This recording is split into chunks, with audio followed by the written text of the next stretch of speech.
ବଲାଙ୍ଗୀର ଟିଟଲାଗଡ଼ ଠାରେ ଜନ୍ମଗ୍ରହଣ କରିଥିବା ଆପଣମାନଙ୍କର ଅତି ପ୍ରିୟ କଣ୍ଠଶିଳ୍ପୀ ହ୍ୟୁମାନ ସାଗରଙ୍କ ବିଷୟରେ ଆଜି ଆମେ ଜାଣିବା।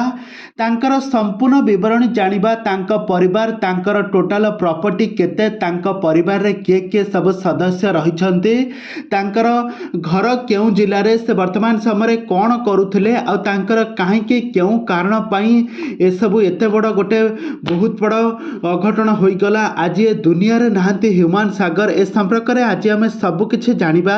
ତ ସେଥିପାଇଁ ଆପଣମାନେ ଆଜିର ଭିଡ଼ିଓଟିକୁ ପୁରା ଶେଷ ପର୍ଯ୍ୟନ୍ତ ଦେଖନ୍ତୁ। ଆଉ ଏହା ପୂର୍ବରୁ ଯଦି ଆପଣମାନେ ଆମ ଚ୍ୟାନେଲକୁ ସବସ୍କ୍ରାଇବ୍ କରିନାହାନ୍ତି ତାହେଲେ ସବସ୍କ୍ରାଇବ୍ କରି ପାଖରେ ଥିବା ବେଲ୍ ଆଇକନକୁ ଦବାଇ ଦିଅନ୍ତୁ। ଦର୍ଶକ ବନ୍ଧୁ, ଆପଣମାନେ ତ ଓଡ଼ିଶାର ସୁନାମଧନ୍ୟ କଣ୍ଠଶିଳ୍ପୀ ହ୍ୟୁମାନ ସାଗରକୁ ବେଶ ଭଲ ଭାବରେ ଜାଣିଥିବେ। ସେ 25 ନଭେମ୍ବର 1990 ମସିହାରେ ଟିଟଲାଗଡ଼ର ବଲାଙ୍ଗୀର ଠାରେ ଜନ୍ମଗ୍ରହଣ କରିଥିଲେ। ସେ ପିଲାଟି ଦିନରୁ ତାଙ୍କର ସଙ୍ଗୀତ ପ୍ରତି ବହୁତ ରୁଚି ଥିଲା। ପାଠ ପଢ଼ିବା ସହିତ ସେ ସଙ୍ଗୀତ ମଧ୍ୟ ଗାନ କରୁଥିଲେ ଆଉ ସଙ୍ଗୀତ ମଧ୍ୟ ଶିଖୁଥିଲେ।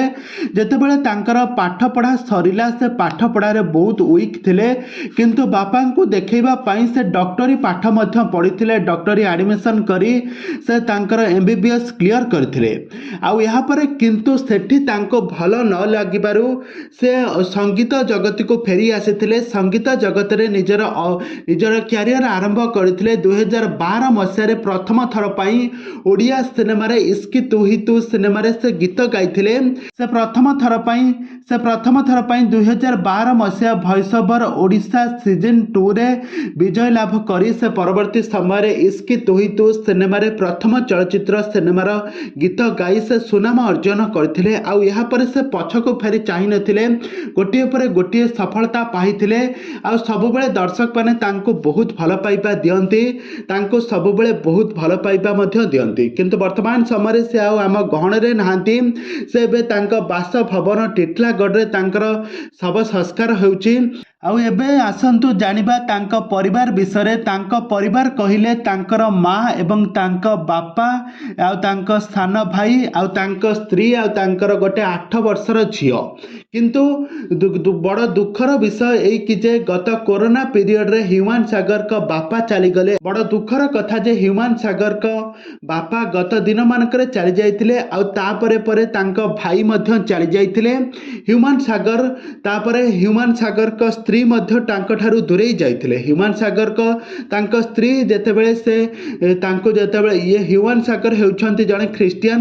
ଆଉ ସେ ଯେତେବେଳେ ତାଙ୍କୁ ଖ୍ରୀଷ୍ଟିଆନ ଧର୍ମରେ ରହିବା ପାଇଁ କହିଥିଲେ, ତାଙ୍କ ସ୍ତ୍ରୀ ଆଦୌ ବି ତାଙ୍କ ସହିତ ନ ରହି ତାଙ୍କ ଝିଅଙ୍କ ସହିତ ମିଳାମିଶା ନ କରି ସେ ତାଙ୍କଠାରୁ ଦୂରେଇ ଯାଇଥିଲେ। ଦୂରେଇ ସେ ବାହାରେ ରହୁଥିଲେ। ହ୍ୟୁମାନ ସାଗର କଟକ ବାସଭବନରେ ସେ ଗୋଟେ ଆଲିଶାନ ଘର ଅଛି, ସେଇଠି ସେ ରହୁଥିଲେ। ଆଉ ତାଙ୍କ ମା ସେ ହ୍ୟୁମାନ ସାଗରଙ୍କ ଜନ୍ମସ୍ଥାନ ଯେଉଁଠିକି ଟିଟଲାଗଡ଼ରେ ସେ ରହୁଥିଲେ। ଏମିତିକି ହ୍ୟୁମାନ ସାଗର ତାଙ୍କର ସ୍ୱାସ୍ଥ୍ୟାବସ୍ଥା ବହୁତ ଖରାପ ହୋଇଯାଇଥିଲା। ଏମିତିକି ପରିବାର ଲୋକମାନେ ସମସ୍ତେ ତାଙ୍କଠାରୁ ଦୂରେଇ ଯାଇଥିଲେ। ସବୁବେଳେ ସେ ଡିପ୍ରେସନରେ ରହୁଥିଲେ। ଆଉ ସବୁବେଳେ ସେ ମଦ ପିଇ ତାଙ୍କର କିଡ଼ନୀ ଖରାପ ହୋଇଯାଇଥିଲା, ବ୍ରେନ୍ ଡ୍ୟାମେଜ୍ ହୋଇଯାଇଥିଲା। ଲିଭର ସିରୋସିସ୍ ରୋଗରେ ପୀଡ଼ିତ ହୋଇ ଯେତେବେଳେ ଅତ୍ୟଧିକ ଗୁରୁତର ହୋଇଗଲେ, ଭୁବନେଶ୍ୱର ଏମ୍ସରେ ହସ୍ପିଟାଲରେ ଆଡ଼ମିସନ୍ ହେଉଥିବା ଅବସ୍ଥାରେ ତାଙ୍କର ମୃତ୍ୟୁ ଘଟିଛି। ଆଉ ଏବେ ଯଦି ଆମେ ତାଙ୍କ ସମ୍ପତ୍ତି ବିଷୟରେ କଥା ହେବା ତାହେଲେ କଟକ ବାସଭବନରେ ତାଙ୍କର ଗୋଟେ ଆଲିଶାନର ଘର ରହିଛି।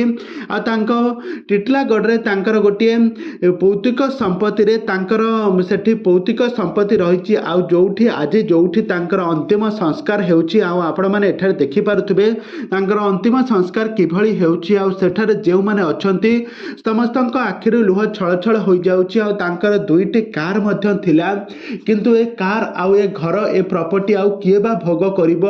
ତାଙ୍କ ଆଉ କେହି ବଂଶ ଉତ୍ତରାଧିକାରୀ କେହି ରହିଲେ ନାହିଁ। ଏବେ କ'ଣ ଘଟିବ? ହ୍ୟୁମାନ ସାଗରଙ୍କ ଶୂନ୍ୟସ୍ଥାନ ଏବେ କିଏ ବା ପୂରଣ କରିପାରିବ? ଏ ସମ୍ପର୍କରେ ଆପଣମାନଙ୍କର ମତାମତ ନିହାତି ଭାବରେ କମେଣ୍ଟ ବକ୍ସରେ କମେଣ୍ଟ କରନ୍ତୁ।